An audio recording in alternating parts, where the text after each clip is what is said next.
हरियाणा के राज्यपाल असीम कुमार घोष ने पंचकूला में आयोजित हरियाणा के 60वें स्थापना दिवस समारोह में शिरकत की। इस दौरान असीम कुमार घोष ने हरियाणा के विकास को लेकर सरकार के प्रयासों की सराहना की और राज्य की समृद्ध संस्कृति को गर्व का विषय बताया। उन्होंने कहा कि प्रधानमंत्री मोदी के मार्गदर्शन और मुख्यमंत्री सैनी के नेतृत्व में हरियाणा ने स्वास्थ्य, शिक्षा, उद्योग, निवेश और कानून व्यवस्था के क्षेत्र में उल्लेखनीय प्रगति की है। समारोह से पहले राज्यपाल ने अपनी पत्नी मित्रा घोष और मुख्यमंत्री सैनी के साथ हरियाणा की संस्कृति और विरासत पर आधारित प्रदर्शनी का उद्घाटन किया। इस मौके पर पर्यटन मंत्री अरविंद शर्मा, कृषि मंत्री श्याम सिंह राणा और पूर्व विधानसभा अध्यक्ष ज्ञानचंद गुप्ता मौजूद रहे। राज्यपाल ने कहा कि हरियाणा की समृद्ध विरासत और सांस्कृतिक प्रस्तुतियां राज्य के उज्जवल भविष्य की झलक पेश करती हैं।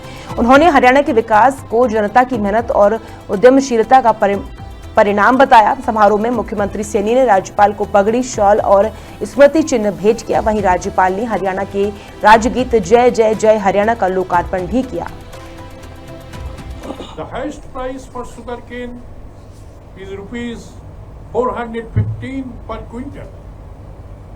We have the highest social security pension of rupees 3,200 per month. Every district is connected by a national highway. Women have been given 50% reservation in Panchayati Raj institutions.